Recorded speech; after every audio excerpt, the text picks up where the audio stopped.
খুব কম লোকেই জানে এই রেসিপি, তাই তো আজকের রেসিপি হলো খুবই আনকমন। প্রথমেই ছোট ছোট করে কাঁঠালের বিচিগুলো কেটে নেব আর লঙ্কা পেঁয়াজ রসুন এক জায়গায় নিয়ে নেব। তেল ছাড়া গরম কড়াইতে কাটা কাঁঠালের বিচিগুলো দিয়ে ভালো করে লাল লাল করে ভেজে উঠিয়ে নেব।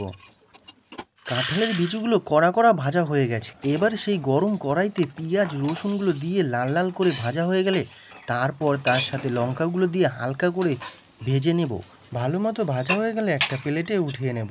এবার সেই ভাজা লঙ্কা পেঁয়াজ রসুন শিলনোড়ায় নিয়ে ভালো মতো বাটতে থাকবো যতক্ষণ না পুরোপুরি মিক্স হয়ে যাচ্ছে।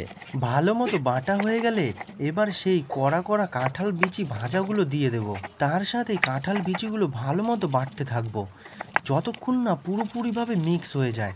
তারপরে দুটোকেই একসাথে নিয়ে ভালো মতো বাটতে থাকবো। পুরোপুরি ভালোভাবে মিক্স হয়ে গেলে তারপর আস্তে আস্তে এগুলোকে উঠিয়ে রাখবো। এই ছোট্ট ভিডিওটা দেখার জন্য সবাইকে ধন্যবাদ। ভালো লাগলে অবশ্যই লাইক সাবস্ক্রাইব করতে ভুলবেন না।